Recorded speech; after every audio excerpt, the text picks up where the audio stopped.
So the problem with this whole thing, if you ask me, is that you would think that they could mention other reasons that people are flat earthers. Like the fact that NASA has been lying about going to the moon for 50 years. The fact that they took more photos on the moon than is even possible. Even when you multiply it out by the amount of people on the moon, the amount of time they were on the moon, you take all the images, take in the time that they were on video that we know of, and they would have been taking photos at a rate of like 1 every 10 seconds the rest of the time they're on the moon. Completely and totally impossible. Or that water always finds its level. Or the fact that surveyors don't take perspective into account, even though we know 100% that things appear to get smaller with distance. Or that we can see Canigoo from 1,000 feet high when it's 175 miles away. I mean, we can either admit what we see, or we can trust men who tell us that we actually don't see the mountain chain, that you see the sun and the moon cause mountains to rise a few thousand feet, displaying themselves perfectly for you at the horizon line. Or they don't mention the Chicago skyline, where the globe calls for the buildings to be hidden completely. But we can look at the Skunk Bay footage, the time-lapse footage, and see how weather affects our views of distant shores and how atmospheric effects can account for everything that we see and everything that we can't. Or how they explain our observations without assuming the Earth is a giant ball in space, just like density and buoyancy can completely explain gravity. And the only thing they can't explain, of course, is how the Earth became a sphere.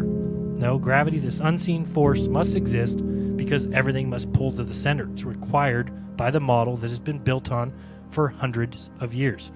How about ignore asteroids and meteors, or who chooses which gravity? Einsteinian, where it's isn't a pull force but a push force because mass bends the fabric of space-time?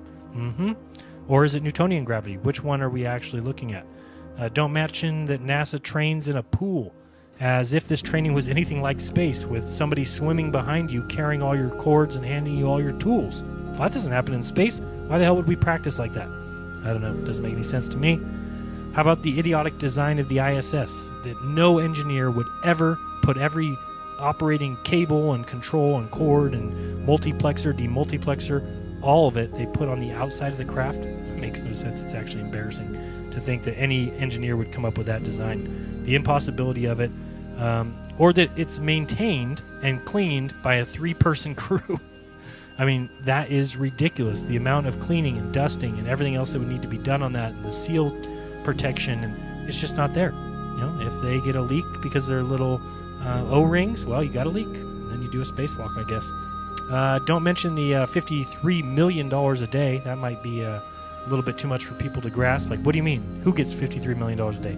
NASA does. What do they do with it? I don't know. Launch rockets about once a month into the sky.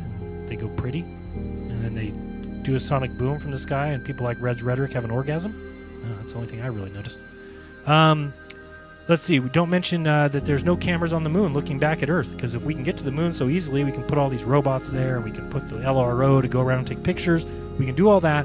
What a godsend it would be to sit a camera on the moon, face the Earth. There'd be no more questions about eclipses. We could show it in all the schools, but they don't have it. Wonder why. How about the fact that there's no 24/7 video feed of the Earth from the craft that's in orbit of the Earth? Nope. It's on the dark side sometimes, so we got to shut off the cameras. Otherwise, we'd have to beam them off satellites back to Earth. Whew, that'd be way too hard. Don't mention that there's boats over the horizon. Big mistake there, but it wasn't mentioned by IFL Science. Yeah, the fact that, hey, when boats go away, they disappear behind what looks like the horizon to your eye.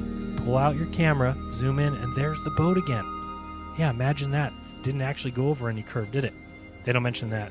Yeah, leave out the idea of plane flights that make no sense on the globe, ones that travel from southern South America up north to, say, Frankfurt, and then down to Dubai, or down to Johannesburg. Don't mention any of that. That might make people look into it. How about the lack of undersea cables from Australia or New Zealand to South America, or the lack of cruises between the same two places? They don't mention that at all. Don't mention the Earth.Null site removed the AE map once people started to catch on to the fact that everything made sense on the AE map. They didn't mention that, did they? They didn't mention that the jet streams on a flat Earth make sense versus the supposed 300 mile per hour easterly jet stream in the south that is spinning 300 mile per hour faster than the Earth in the direction that the Earth spins. That's still a big one, and people can't grasp it. Take a basketball, spin it on your finger, and then realize if that was the Earth, that there has to be a wind going in the same direction as the Earth, 300 miles per hour faster than it. Does that make sense to anybody? Sure, shouldn't. How about the problem with the east-west on a globe, as I showed last week? Or trying to think of these off the top of my head. I don't know. Coriolis. We have a problem with Coriolis. It does not exist on a spinning planet with an attached spinning atmosphere. Wouldn't make any sense. Or that we have no evidence of a gas atmosphere without a container. Or no proof of a 93 million mile distant sun. Look at my video called Scaling Indifference, telling us that we can adjust the sizes and distances and the observation remains the same from Earth because it remains the same angular size. Or the idiots like Brian Cox, who actually said, and I quote, "Nobody in human history, as far as I know, has thought that the world was flat." Let me say that again. This is a quote from Brian Cox, cosmologist or physicist or theoretical jackass, whatever one he is, said, and I quote, "Nobody in human history, as far as I know, has thought that the world was flat." So I guess Brian Cox in his college education may have missed when they talked about the Babylonians. Did he miss when they talked about the Egyptians? Oh. How about names like, I know these are rare, you may have never heard of the Mayans. I don't know if you've heard of them. How about the Hebrews? How about the Incas? How about the Navajo? How about the Norse? How about the Hindu? Nobody in the history of human history has, as I know, has ever thought the world was flat. That is a jackass statement if there ever was one. But or they tell you that you can easily see the 240,000 mile distant moon, which is a joke in and of itself. Even though the inverse square law tells us that the light on the moon would be about at 1,000 miles from the moon. The light of the moon should be 65,000 times as bright as it is from Earth. Give me a break. It's impossible. Go watch the moon landing films and tell me those guys are standing on something that is 65,000 times as bright as we see it from Earth. No frickin' way. It's a lie. It's all a joke. So, you can get into, there's so many more. They didn't bring up the Foucault pendulum, which of course is their proof of the Earth spinning when it wouldn't even possibly work if the atmosphere moved along with Earth. Think, people. Use your heads and think, if there's an atmosphere sitting on a spinning Earth and the Earth is spinning and the atmosphere is moving with the Earth, then there is nothing that would be affected on the Foucault pendulum. Please use your head. Please don't just trust people who try and tell you that they know what they're talking about, because guess what? They don't. So I just wanted to go over that video real quick. I want to check out some of my SAO COM 1A mission footage that I just filmed of this rocket launch from SpaceX down at Vandenberg. Other than that, thank you all for joining me. Trying to keep it quick and to the point. Get those out there just so you can realize that those 7 things are just meant to keep you from looking further into it, which is up to you. Again, you can believe the lie if you want.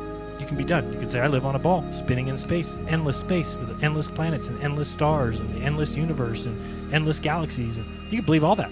Go to bed. Have a good night. That's all you have to do to believe a lie. Or you might have to look into it a little bit. You might have to start digging to see that we've been lied to on a mass level. So I appreciate everybody so much for watching. Thank you so much. If you want to become a patron, you can go to patreon.com/jerenism. That'd be awesome. Join the crew over there. Appreciate all my patrons so much. You guys are awesome. Thank you so much for all that you do for me. Thank you a ton. Also, if you want to help me out in an easy and cheap way to support this channel, you can go to You can go to j.mp/JerenAMZ. All you have to do is type that in before you shop at Amazon, then do your normal shopping. You pay your regular price, and I get a percentage to help me make more videos. So if that's good for you, you can do that. If you hate me and rather I didn't make any videos, I've got a suggestion for you. Go to my channel name, click on it, go to About, click on it, and then block my channel. You'll never have to watch another one of my videos again. How happy are you? You live on a ball, nobody's questioning it, you can continue in Fantasyland for as long as you want, and you can buddy up and be best buds with I Frickin' Loathe Science, the coolest website ever for idiots, basically, who love science. And they love it so much because it means they can just be lazy asses and don't have to ever look into anything, because science already knows. They've already proved it. Men, a long time ago. They did it. So, other than that, I appreciate you guys watching and remind you always to do your own research, because if you do, you'll never again believe what you've been taught. Other than that, nothing else. We'll see you next time. This has been Jerenism, and until next time.